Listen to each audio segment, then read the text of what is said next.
O Homem de Cinzento é um filme britânico de 1943, dirigido por Leslie Arliss, estrelado por Margaret Lockwood, James Mason, Phyllis Calvert e Stuart Granger. Depois de se casar com um lord desinteressado apenas por status, uma jovem mulher se apaixona por um ator de teatro, enquanto sua melhor amiga, da época do colégio, se torna amante de seu marido. Olá pessoas, sejam todos muitíssimo bem-vindos. Hoje é dia da gente falar sobre o filme de número 173. O filme é baseado num livro da autora Eleanor Smith, é um livro de 1941 com o mesmo título, O Homem de Cinzento, e é uma história bem essas histórias de drama de época, sabe? Uma coisa meio Jane Austen, assim. Eu acho que é esse estilo. Então você tem, o filme começa aí nessa escola, é aí um colégio interno feminino, quer dizer, na verdade o filme começa no presente obviamente pra época, mostrando um leilão. Eu achei essa cena bem interessante, mostrando um leilão de artigos que pertenceriam a Clarissa, que é a personagem que se casa com o Lorde. São itens que pertenceriam a ela. Então, assim, um quadro que foi pintado dela com o filho, umas joias, umas coisas assim. E aí meio que essa cena termina com um último item indo a leilão, e é um item que assim, é uma caixinha com coisas aleatórias dentro, e aí eles comentam sobre como isso não tem nenhum valor, então o preço inicial que dão no leilão é muito baixo, e aí eles mostram a caixinha e tem acho que 4 coisas dentro e tal, e aí a gente corta dessa cena, o leilão é interrompido por um tempo e tal, e aí corta dessa cena pra ter um flashback em que vai mostrando a história da vida dela, e vai isso até o fim, assim, não alterna, volta pra história dela, passa a história dela inteira até só no final do filme voltar pro leilão. E aí o legal é que ao longo dessa história dela que vem sendo contada, todos os itens que estão naquela caixinha vão aparecendo. E aí eu acho que é bem interessante. Eu gostei muito dessa estrutura. Essa parte, eu acho que pra mim foi a parte mais legal do filme. Essa estrutura narrativa de começar mostrando esses objetos sem valor dela, e aí ir mostrando de onde cada objeto veio, o que faz a gente, espectador, descobrir o valor que esse objeto tem para ela. Cada objeto, né? Então eu achei essa estrutura bem legal. Enfim, e aí conta a história dela, e aí começa ela no colégio interno, onde ela conhece a Hester, que é essa amiga, é tipo uma recém-chegada, e aí ela é muito mais pobre do que todas as outras pessoas que estão no colégio, e isso é um grande problema pra todo mundo, menos pra Clarissa. A Clarissa não liga, só que a própria Hester liga, e aí elas ficam uma relação em que meio que a Clarissa insiste em ser amiga dela, mas a Hester meio que não acredita e não quer ser amiga, porque não acha que a vida é assim, não acha que pessoa rica pode ser amiga dela, sei lá. E aí chega uma cigana passando por ali pra ler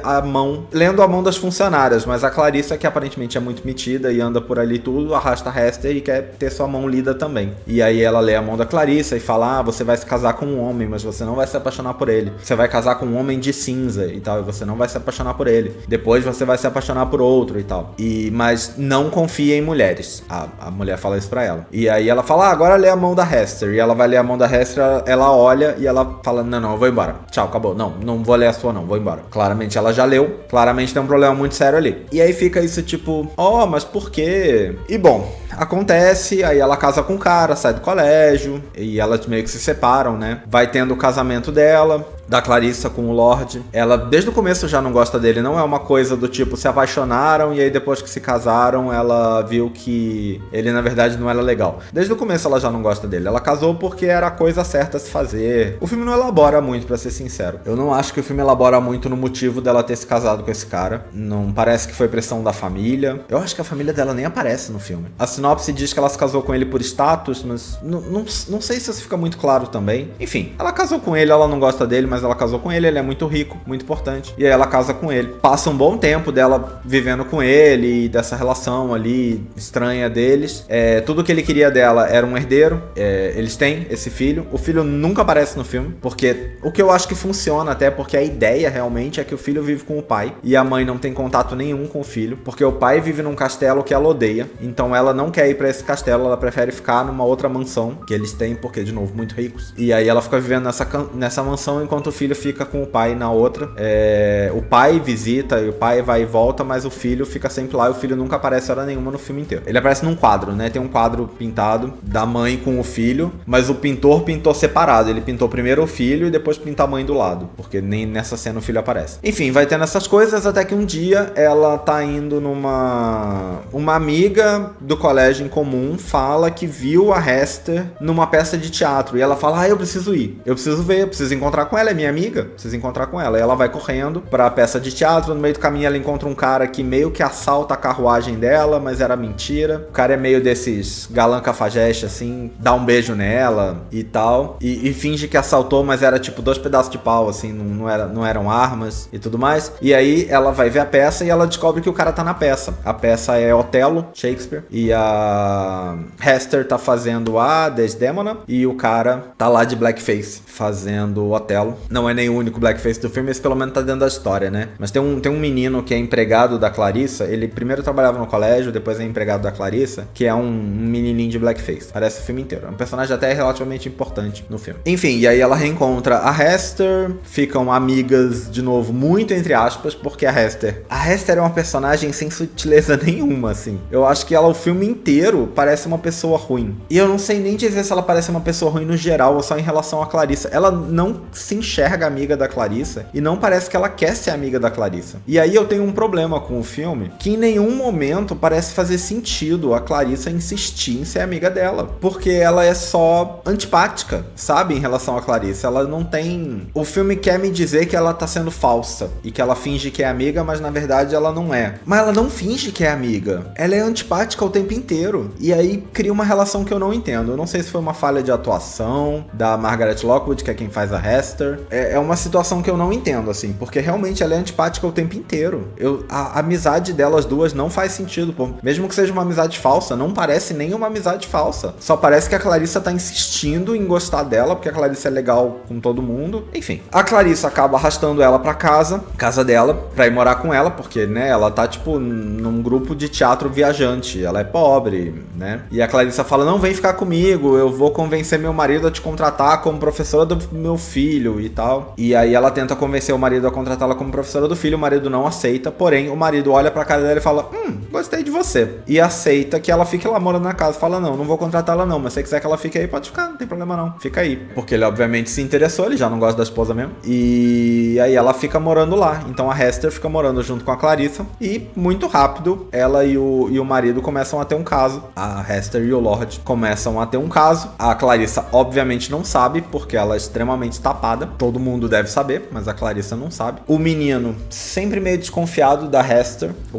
Esse menino, empregadinho de blackface. Sempre meio desconfiado da Hester. Aí a Hester convence o cara, que teve um encontro na rua, que tava fazendo Otelo com ela e tal, a ir trabalhar lá como bibliotecário e convence o marido a contratar o cara, sem a Clarissa saber. E aí um dia a Clarissa, tipo, ficou sabendo que tem um novo cara cuidando da biblioteca deles. Chega, abre a porta, é o cara que ela, nessa altura, já tava meio afim do cara. E aí ela fica super feliz de encontrar o cara lá. Eles começam a ter um caso também. Então fica a Hester tendo um caso com o Lord e a Clarissa tendo um caso com o ator. Todos meio que morando juntos, né? E aí vai tendo isso. Até que numa cena, eles encontram a cigana de novo. Numa feirinha que eles estão, eles encontram a cigana de novo. E ela de novo fala pra tomar cuidado com mulheres. Ela de novo não quer ler a mão da Hester. O menino tá junto nessa cena. E aí a cigana fala pra ele, não deixa elas sozinhas. Não deixa elas duas ficarem sozinhas. Fica sempre de olho naquela ali, que é a Hester no caso. Fica sempre de olho nela, porque ela é perigosa. Fica de olho nela. E bom, vai tendo isso. A Clarissa planeja fugir com o cara. O cara, na verdade, apesar de ator pobre, ele tinha uma ilha na Jamaica. E a ilha foi tomada dele pelos nativos, coitado. Coitado dele. Roubaram. Os nativos roubaram a ilha do britânico. A ilha na Jamaica. Mas os nativos roubaram a ilha dele, coitado dele.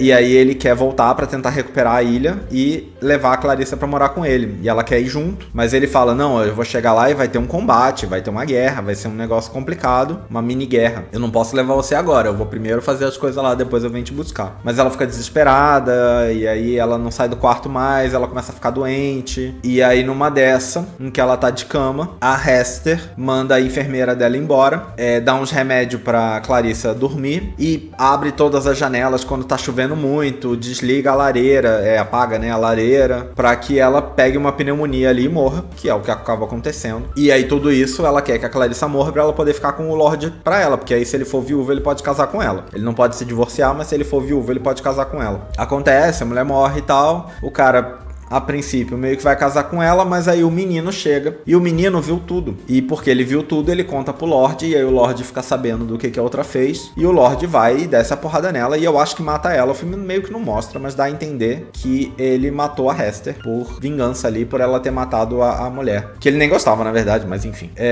E aí sim a gente finalmente volta pro presente, pra um casalzinho ali que tá se conhecendo, que falam que eles têm alguma relação com os caras, e aí você descobre que a moça é descendente da Clarissa, e é a mesma atriz, e o cara é descendente do ator que foi pra Jamaica, é o mesmo ator também, é o mesmo ator que faz o papel. E aí é isso, termina assim, com eles meio que começando um romance, como se fosse, sei lá, em outra vida, eles tendo a oportunidade de começar um romance juntos, sei lá, seus descendentes, não sei. Mas é isso, então é esse filme, essa história bem dramática de alta sociedade britânica, com essa carga aí dessa história de morte, de esse suspense, né, e essa coisa da pessoa amar, da amiga amar e tudo mais, que eu acho que dá uma carga ali de tensão pro filme. Mas é um filme bem mediano, assim, também. Eu sinto que 1943 não foi um bom ano. Eu acho que a gente teve filme legal. A parte que mais me surpreende é que eu acho que o filme mais legal de 1943 pra mim, até agora, não é o último ainda, tá? A gente vai ter mais um filme. Mas foi o filme que eu menos achei que eu ia gostar, que foi o Consciências Mortas, que é o faroeste, que quando começou o filme pensei, que troço chato, e no final foi maravilhoso. Enfim, eu acho que a história parece pra mim que é mais interessante do que o que resulta. Porque eu penso que essa coisa da carga dessa história que é meio que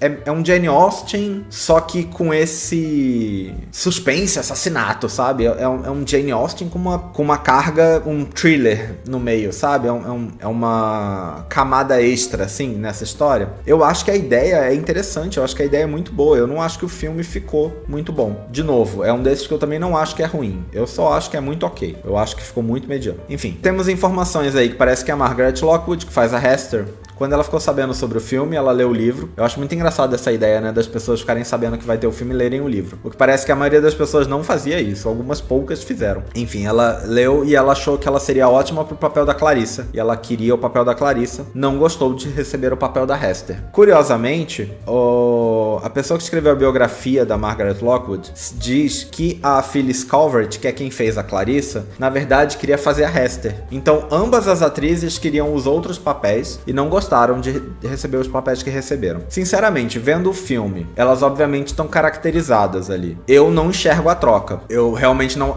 enxergo como que não seria do jeito que é. Porque eu acho que a Clarissa tem cara de bobinha e a Hester tem uma cara mais séria, uma cara de uma pessoa mais, sei lá, ciente da vida. Só que pode ser aí a atuação, a caracterização e tudo mais, e de repente com uma caracterização diferente, adequada, pudesse funcionar a troca das atrizes. Mas, vendo o filme, pra mim parece que ficou boa. Ficou bom quem tá nos seus respectivos papéis. A Phyllis Calvert, que faz a Clarissa, estava grávida durante as filmagens, mas é uma coisa que na época ali nem era tão difícil assim de disfarçar. Num filme de época, com as roupas tudo gigante, né? Não é tão difícil assim de disfarçar. E em algum momento ela deu uma declaração dizendo que o diretor não foi nem um pouco responsável pelo eventual sucesso do filme. Dizem que ele era um diretor preguiçoso e que ele tinha um trabalho ótimo em que ele só ficava sentado, não fazia nada.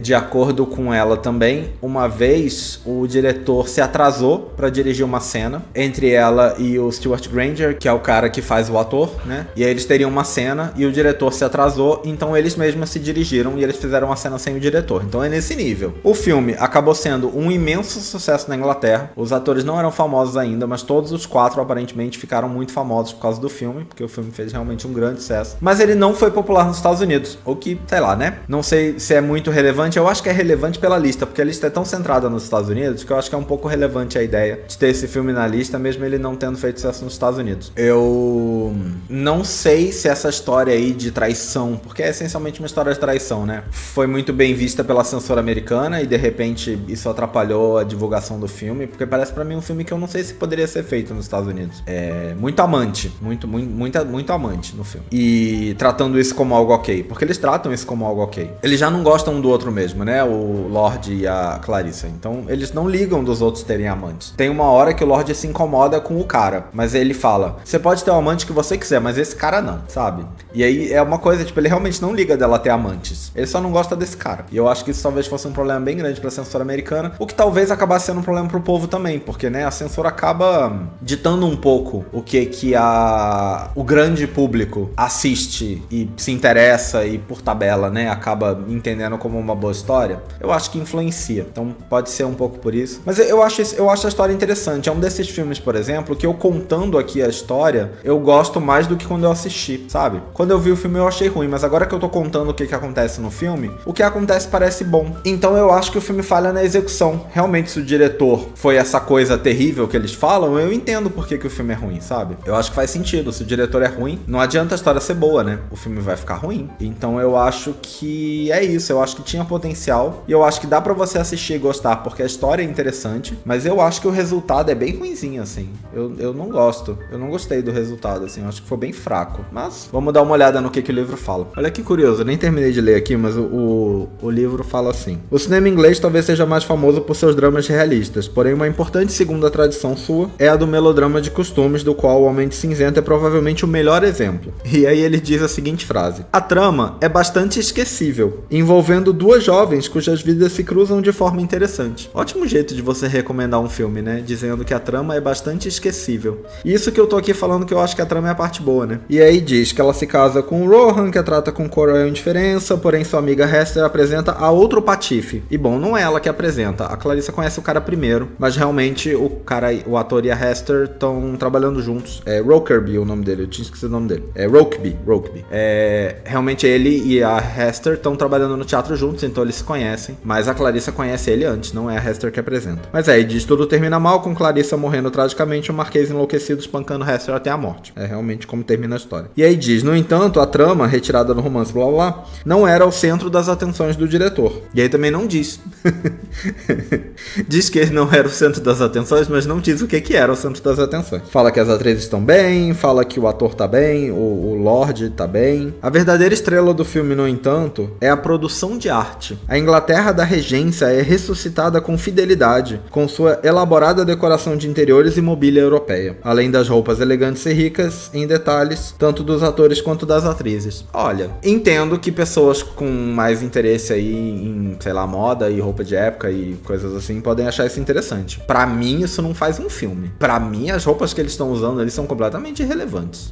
Caracterizam a época, né? Eles estão usando roupas que me parecem, na teoria, porque também não tenho conhecimento, adequadas à época. Mas assim, que destaque, não é nada, sei lá. Enfim, e aí esse é o único ponto em que o livro me dá sobre por que esse filme deveria estar aqui. Eu acho curioso porque eu penso que a principal coisa que o livro deveria fazer era justificar suas escolhas. Eu acho que mais do que contar sobre o filme, ele deveria justificar suas escolhas, né? Ele montou uma lista, ele tem que te dizer por que cada filme tá na lista, na minha concepção pessoal. Esse deveria ser o ponto mais importante de cada trecho pra cada filme. Mas eu sinto que ele faz isso muito pouco, ele faz isso raramente, assim. E esse aqui é um caso em que ele fala que a trama é ruim e que o principal ponto tá nas roupas. Não é suficiente, sabe? O filme é preto e branco, o que eu acho que atrapalha muito as roupas. Eu acho que se o seu foco vai ser as roupas, eu acho que o fato do filme ser preto e branco é um problema. Hoje, pra você olhar pra trás e destacar esse filme, né? Sinceramente, eu não acho que as roupas são nada demais, elas são realistas? É suficiente? O quão difícil era ter as roupas realistas, sabe? Eu não sei. O quão você tem certeza que elas são realistas também? Porque eu tenho certeza que quem escreveu isso aqui não é especialista no assunto. Entende de cinema, não de roupas na história, sabe? Enfim, não entendo, não faz sentido, não é um filme que precisava estar aqui, não é um filme ruim também. Pode assistir, vocês vão de repente achar legal esse filme de suspense aí. É um filme ok.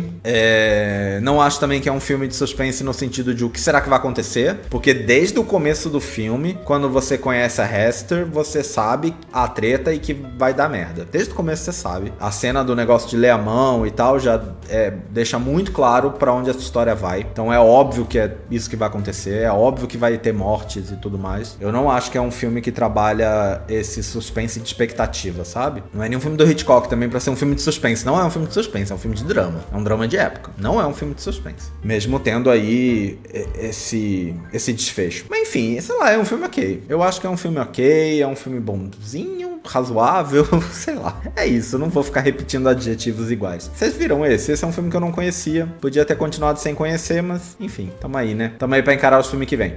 Espero que vocês tenham gostado desse vídeo. Em breve nós estamos de volta com mais um. É isso. Valeu! Até mais!